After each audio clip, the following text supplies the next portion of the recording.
दोस्तों, अब आपने मेरी पूरी कहानी सुनी, कैसे मैंने जीरो से अपना एक्सपोर्ट बिजनेस शुरू किया, ठीक है, कैसे मैंने अपने बिजनेस को एक लोकल लेवल से ग्लोबल लेवल तक पहुंचाया और अपने कन्फ्यूज़न को क्लैरिटी में बदला और अपने सपनों को मैंने एक सिस्टम में बदला। फ्रेंड्स, मेरा नाम है सैयद इरफान अली। मैं एक मर्चेंट एक्सपोर्टर हूँ, एग्जिम बिजनेस एडवाइज़र हूँ और साथ ही साथ में ट्रेनर हूँ। इसके साथ ही साथ मैं Google certified e commerce and digital marketing specialist भी है। मैं उन व्यापारियों की या उन लोगों की या उन प्रोफेशनल्स की हेल्प करता हूँ जो अपना एक्सपोर्ट इंपोर्ट बिजनेस स्टार्ट करना चाहते हैं या जिन्होंने अपना एक्सपोर्ट इंपोर्ट बिजनेस स्टार्ट कर लिया है, उसको ग्लोबल मार्केट तक स्केल करना चाहते हैं। मैं उन लोगों की हेल्प करता हूँ।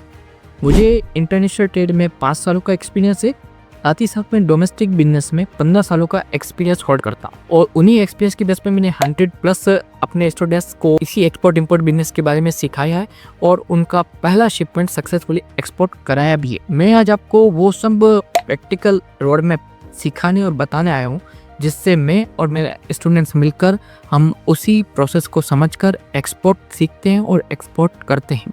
अब हमारी 7 स्टेप एक्शन प्लान का नेक्स्ट स्टेप आता है जो है step number 3, finding a reliable supplier. ठीक है, अब तक हमने हमारी बिजनेस आइडेंटिटी को सेटअप कर लिया, हमने हमारा प्रोडक्ट चुन लिया और हमने हमारा मार्केट भी चुन लिया कि हमें किस मार्केट में काम करना है। ठीक है, अब बात जाती है एक रिलायबल सप्लायर के लिए चुनना कि कैसे हम एक रिलायबल सप्लायर को चुनते हैं, क्योंकि जो प्रोडक्ट आपने चूज़ किया है कि ये प्रोडक्ट में आपको आगे काम करना है, तो उस प्रोडक्ट को पूरे ग्लोबली लेवल तक पहुँचाने के लिए आपके पास होनी चाहिए परफेक्ट कॉस्टिंग। यह प्रोडक्ट कहाँ बनता है, कौन बनाता है, कितनी वैरायटीज़ होती है, कब कब उसकी अवेलेबिलिटी होती है, मतलब एक कंप्लीट नॉलेज। और ये कंप्लीट नॉलेज आपको सप्लायर से अच्छा कोई नहीं दे सकता, क्योंकि वो सप्लायर उसके प्रोडक्ट को जानता है, उसके एक बारीकी को जानता है। और एक स्ट्रॉन्ग प्रोडक्ट के पीछे हमेशा एक रिलायबल सप्लायर होता है जो प्रोडक्ट में कमिटमेंट डिलीवर करता है आपको, जो वो कमिट कर देगा वो आपको देगा। आपको हमेशा उन सप्लायर्स के साथ काम करना है जो एथिकल होते हैं, हॉनेस्ट होते हैं, ट्रांसपेरेंट होते हैं। इंडिया में हर एक प्रोडक्ट के लिए आपको हज़ारों सप्लायर मिल जाएंगे, पर एक अच्छा और बेस्ट और एक समझदार एक्सपोर्टर वही है जो सप्लायर को रेट के ऊपर नहीं नाप तोले कि या जो वो सबसे कम रेट दे रहा तो वो अच्छा सप्लायर हुआ।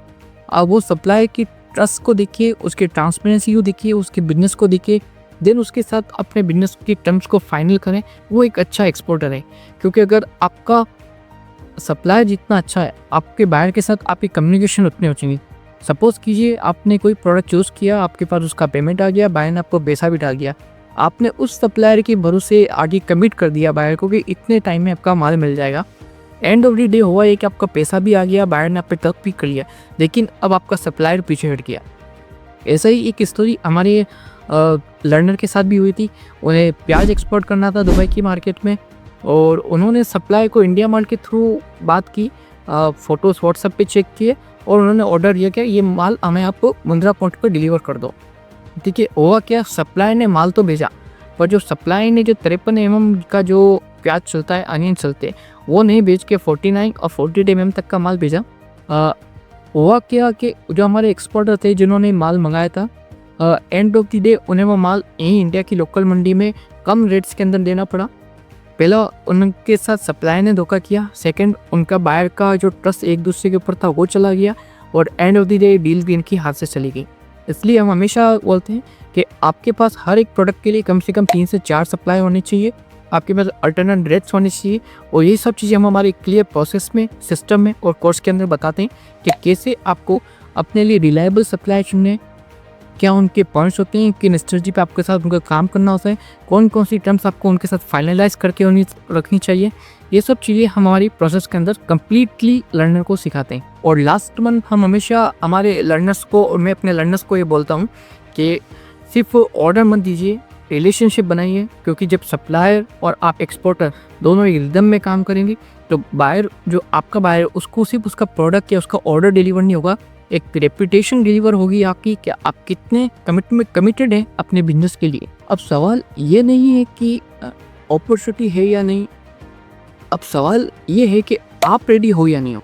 क्योंकि जब दुनिया मेड इन इंडिया प्रोडक्ट की ओर खरीद रही है, मेड इन इंडिया प्रोडक्ट की ओर देख रही है, तो आप अपनी कहानी, अपना एक्सपोर्ट इंपोर्ट बिजनेस बनाना चाहते हो, स्टार्ट करना चाहते हो या नहीं, ये अब सवाल है।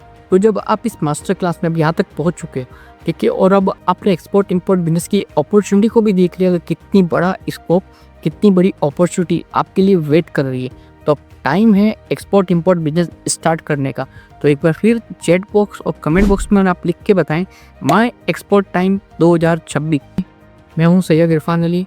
मैं विश करता हूं कि आप भी इंडिया के नेक्स्ट सक्सेसफुल एक्सपोर्टर बने, और मैं आपको तब तक नहीं छोड़ूंगा जब तक आपका पहला शिपमेंट नहीं हो जाता। Thank you for joining and thank you for joining.